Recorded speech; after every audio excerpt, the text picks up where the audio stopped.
This is my fully loaded 2019 Chevy Volt Premier. Pacific blue metallic exterior, porcelain blue interior with ambient highlights. Heated leather front and rear seats, heated steering wheel, advanced adaptive cruise control, and automatic parking assist. This car runs on batteries for 50 miles and on gas for 300 more, giving you true fuel flexibility. This is the final model year for this truly unique vehicle, and I bought it new. And this car has a ton of features. One of my favorites is this brake paddle. So on my left hand, on the steering wheel, I've got a brake. So I don't have to step on the foot pedal all that much. You do still need it sometimes, like I'm using it right now. There's people crossing the street. But it's really nice not to have to use your foot, especially in heavy traffic. It's a really great thing to have. Heated steering wheel and heated seats. So there's tons. I mean, this car is really great. I love it. The interior, I'll get into all this stuff in future videos, but in this video I'm going to focus on the automated driving features. So it's not fully automated. It doesn't have like a Tesla autopilot, or I think Cadillac has a similar feature. I forget the name of it, but this is very limited in scope, but has just enough for me who, I work in technology, so it's like, when you work at the sausage factory, you don't eat sausages. So I work in tech, and so I know the stuff is not always reliable. And so before I put my life on the line, I'm going to make sure that it is up to the point where it's at least reliable enough. So this car strikes a really nice balance for me personally. It's got enough automated features that it really makes driving more pleasurable, especially in heavy traffic situations, and I'll get into that. But it's like the little things really add up to a really big win, and so here I am going up a hill, and that will lead to my first little feature, but it's just another one of those kind of nice to have things. So I'm going to stop here at the top of the hill, and typically, you put your foot on your brake until the light turns green and you're ready to go. But this car has something called Hill Start Assist. So I can let go of the brakes, and I'm still on the hill and I'm not going backwards. So you might say, well, what's the big deal? And it's not a huge deal, but there are times, if you're a busy person, maybe you've got little kids in the car, maybe you're on a work conference call. I mean, people do all sorts of crazy stuff in their cars nowadays. If you're a busy person, sometimes it's nice to not have to worry about the car rolling back, for example. If you have to go to the back seat and tend to your kid or find something, or if you're eating or whatever, it's just one of those little things. Or it's a safety thing too. Sometimes your foot just slips or whatever, and you don't want to start rolling backwards.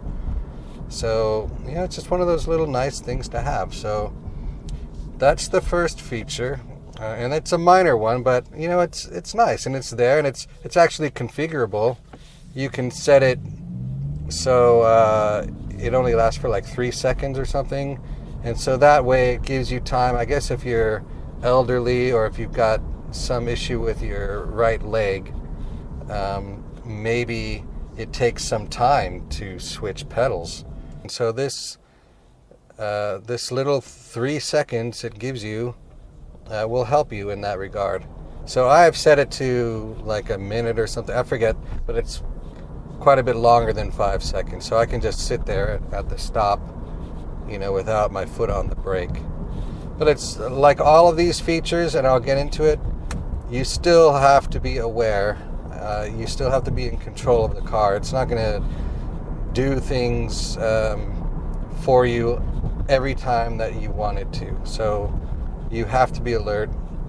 But that said, they're nice little things.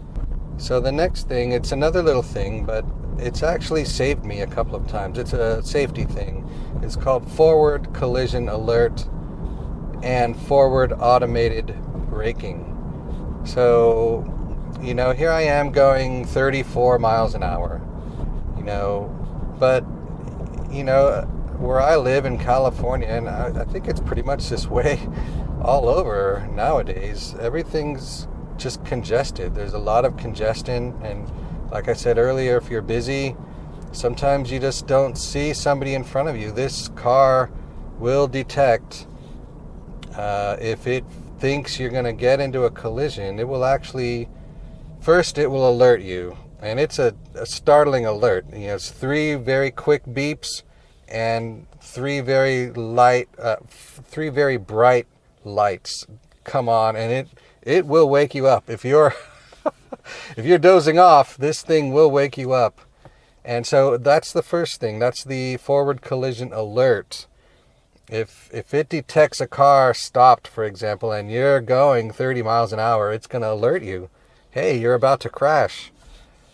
And then on top of that, the forward automatic braking is if you get in, I don't know the exact numbers, but if you're really close to a car, it will actually brake for you. Chevy claims it can't guarantee that you won't crash, but it will at least minimize the impact of the crash. And I've actually had that kick in once when I was in, stop and go traffic on the freeway, and it stopped me before I was going to get into a little fender bender. So it's another one of those things, fender benders are not the end of the world, but it's better not to get into one, So instead of sitting there talking to some stranger and writing down insurance information and being late and all that, I wasn't. So, it's just little things like that. So the car has sensors in the front, and it just, it's probably some sort of radar or sonar, one of the two, and it just detects the car in front of you. It's very simple, but very effective. The next great feature I'm going to talk about is adaptive cruise control and lane keep assist. So these two things are really great together, especially for freeway driving, but it's okay for just regular city driving too, especially the cruise control. So, a typical cruise control, you set it for a specific speed and the car just goes at that speed. That's been around since the 70s, and it's great. But the adaptive cruise will detect the car in front of you and will slow down if the car in front of you slows down. So I've set it right now. There's a van in front of me, and I set the speed of the cruise here on the steering wheel, which, very nice.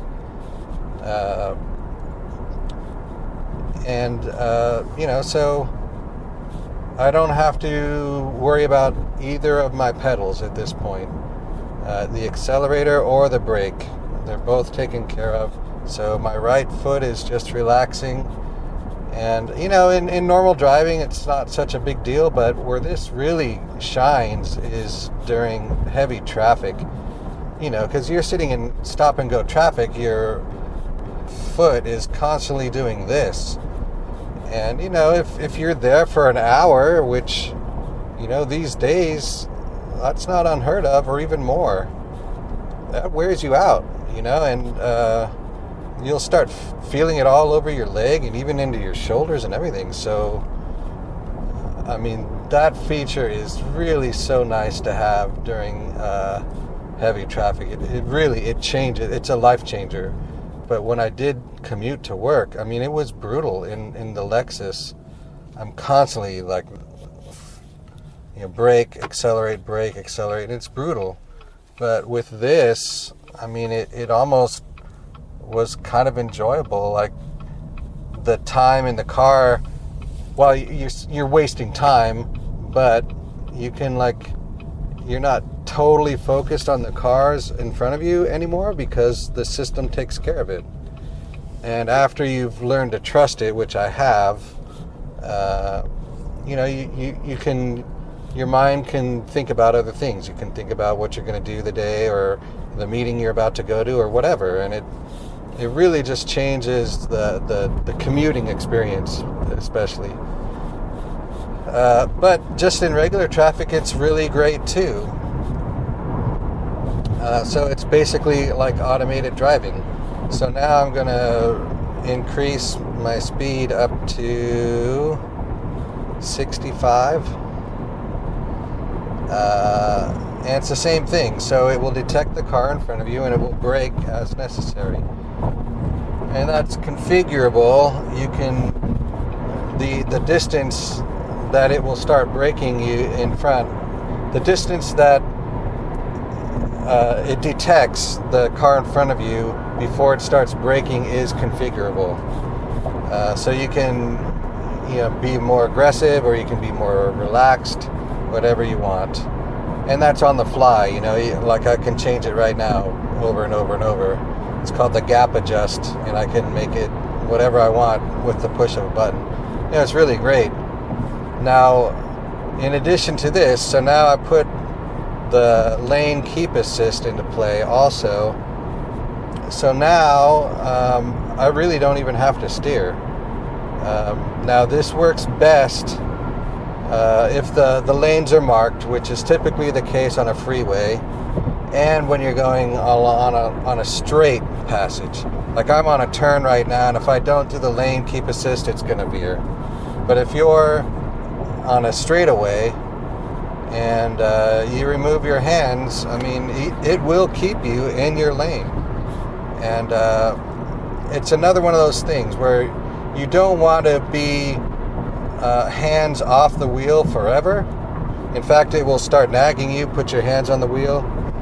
But it's just another one of those things where if you need to tend to something, you just need a couple of seconds without your hands, to reach in the back of the car to get something, or to deal with your child, or whatever it is. In my case, sometimes I've got a laptop and I need to push a button or something. Or another thing is I take a jacket off. That used to be the hardest thing for me to do in my car while I'm driving, is to take my jacket off if I'm too hot or whatever.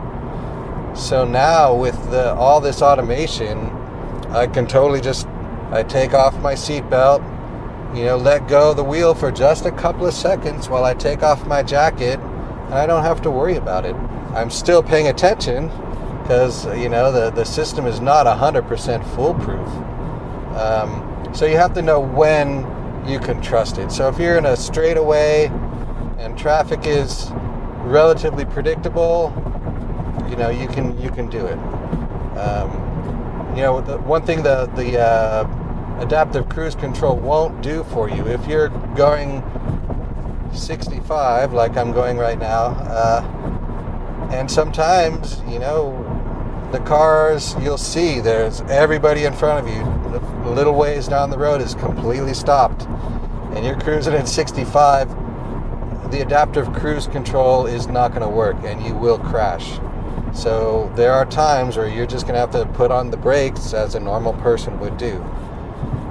So it's not like you want to be taking naps, you don't want to be playing video games, you want to still know what's happening, but it's just really convenient for little times. Or like I've used it before where I'll actually eat. Like right now I've got the lane keep assist going, I'm on a straightaway, so I feel pretty comfortable it's going to stay in the lane. So if I had food, I could get away with eating my food. And I've done it, and it works fine. Now that said, you have to have a plan. You have to be prepared to whatever you're doing to stop what you're doing and take the wheel. So, when I'm eating, I'm always aware that I might have to do a quick action to get my hands back on the wheel and do everything I need to do. But I tell you, it's really a great feature to have, and it works really well. I gotta say, if you know its limitations and you use it for its intended purpose, like all technology, your results will be best. It's when you start trying to use technology for unintended purposes where you start running into risks.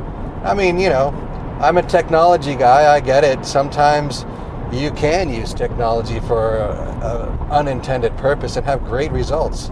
Don't get me wrong, but I'm just saying in this case, especially when your life is on the line, or maybe not even that dramatic, maybe just a crash. You don't want to crash, I mean, getting in a crash is like the worst thing.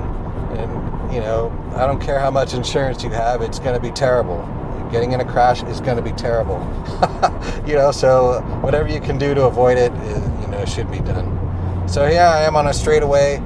I've got my adaptive cruise, lane keep assist, it's nice. It's a nice option. I'll put it that way. It's another option, a driving option to have.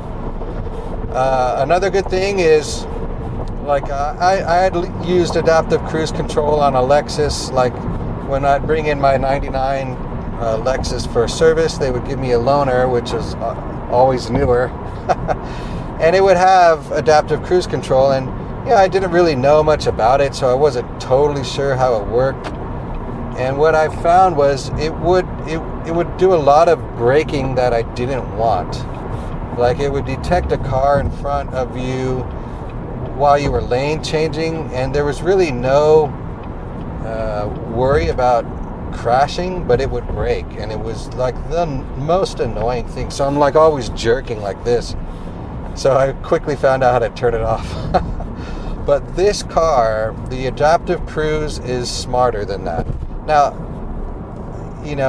it was a loaner car, so I didn't take all the time to figure out the features. So maybe it was misconfigured. I don't know. But for this one, I have found that it does a really good job of not braking when you don't want it to. Specifically, if you've got the adaptive cruise control on and a car cuts in front of you, and it's going faster than you, which is typically what will happen if a car cuts you off. They're going to be going faster than you. This car will not brake. It will detect that car is going faster, so there's really no need to brake, and so it doesn't. And I tell you, that is golden. With the Lexus, it would brake, because the car that cut you off was within the distance of that it would just detect it and say, oh, brake, must brake. And it was so annoying because traffic around here is crazy. That kind of stuff always happens. So I would be like this. I'm like, man, how do I turn this off? But this car doesn't do that. Now, if it detects the car that cuts you off is going slower, it will brake, which is what you want. So they've tuned it really well. So I don't believe that is a configurable item. So it's just built in, and it, so far I've had good results with it. I've had this car for a year and a half, and that's not something that I've found that I needed to tweak in any way. So I love it. I love that feature. So I'm pulling into a shopping mall to demo the parking. So the automated parking assist is another one of those things. It's just like, yeah, man, I can park on my own. I've parallel parked so many millions of times. I can do it, but do I like it? No, I hate it. I freaking hate it. And sometimes, especially in the city where parking is tight, it's tough and stressful because people are zipping by you, and you're wasting everybody's time, and time is so important. So having that there is really, really nice, and it works most of the time too. So for me, I never really was a good parallel parker, so I would have to take multiple attempts, and it's, first of all, it's embarrassing, And then second of all, it takes time, and and it can be frustrating. So in addition to that, though, this car does perpendicular parking. So, and the reason for that, typically you think, well, hey, it's easy enough to do perpendicular parking, is like this. So you just pull in straight.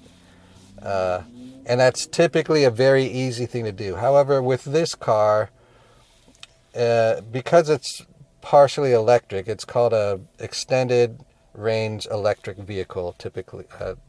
Officially, that's what it's called. So it does have an electric component. So you can drive fully electric for like 50 miles in this car. And so because of that, it's very low to the ground to get the best possible aerodynamics. And since the front is so low to the ground, it will scrape those concrete blocks that are typical in these parking lots. So to avoid that, they always recommend that you back in. And so now when you're faced with backing into a perpendicular spot, it's still not hard. Oh, there's somebody behind me. Let me move. It's still not hard, but I'm not going to say it's easy either. So it's just another one of those things where it's nice to have it be automated. And so this car does that. So let me demo those things here. I have to find a place that's not busy and that I don't think the cars will move. And I think I've found just such a spot. Alright, so I'm going to engage the system. When you push the one button here, here on the screen, it asks you parallel or perpendicular. I'm going to go with perpendicular.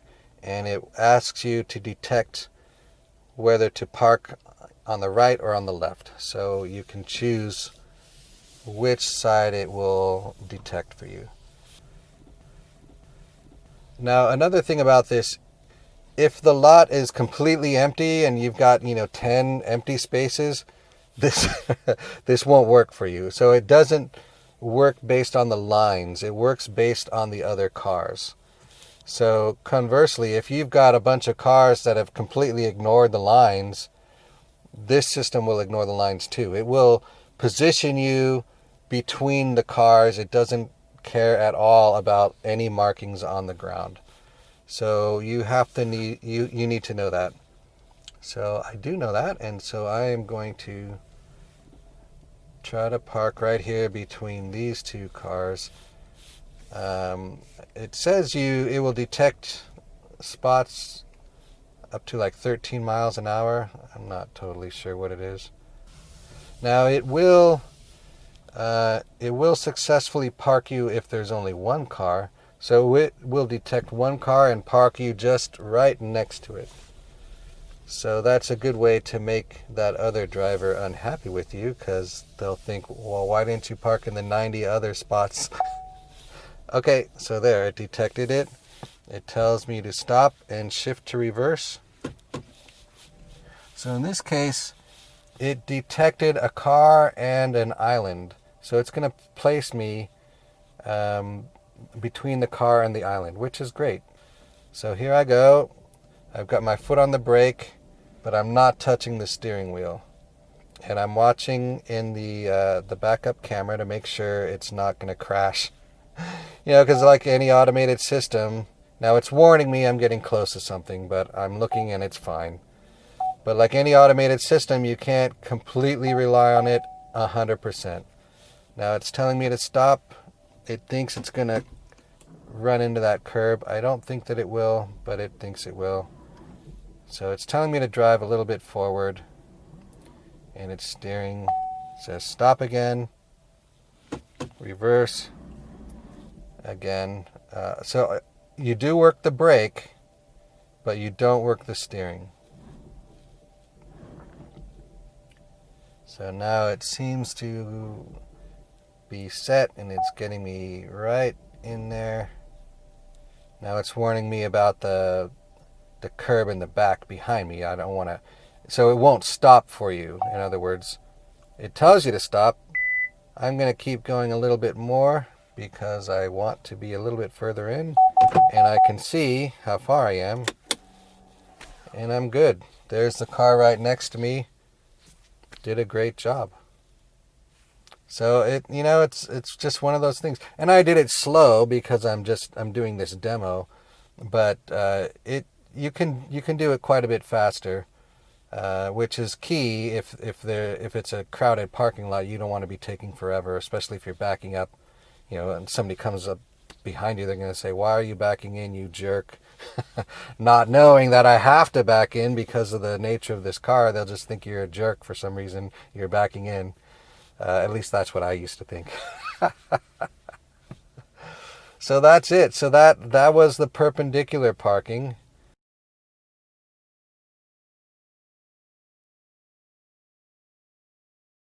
Now let's demo some parallel parking. Okay, so here I am at night. First time filming at night, so bear with me. But I thought it would be kind of a fun demonstration to show also what's good about the automated parking, parking assist system. It's just another one of those things. Everything's harder at night.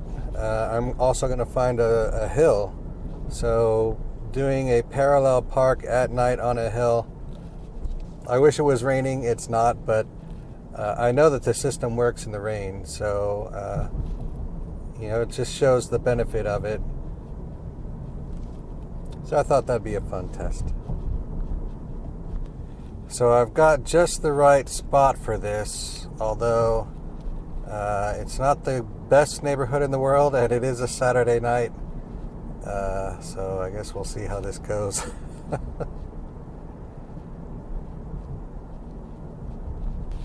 I will turn on my heated steering wheel and my heated seat. Here we go. Alright, so here's the hill. Now, it's a thing. This is it's a hill and the speed limit's like 40, so I feel like a jerk going slow, but so be it. Alright, I'm going to push the parking. Say parallel right. There's a spot. Oh, it picked it up. Stopping. Shifting to reverse. Let's see how well we do here. The other nice thing about this, it knows if the spot is big enough. That's another thing. When you're parallel parking on your own, a lot of times you don't really know if you've got enough space. This system always knows. I've never had it once try to get into a space that it couldn't make. And this one's really tight. And it is cranking that steering wheel.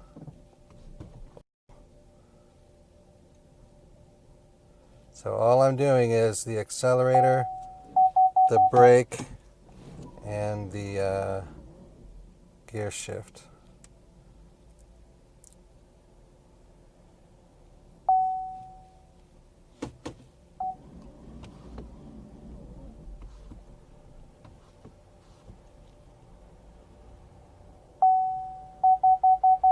Drive forward one more time. That's the other. It's really nice. It will straighten it out, so it will park me nice and straight and equidistant between the two cars, which is another thing I always struggled with. I would always get too close to one or the other. So there we go. Totally worked. Let me get out and inspect the job, but my goodness, I don't think I could have done that on my own. I don't even think I would have tried.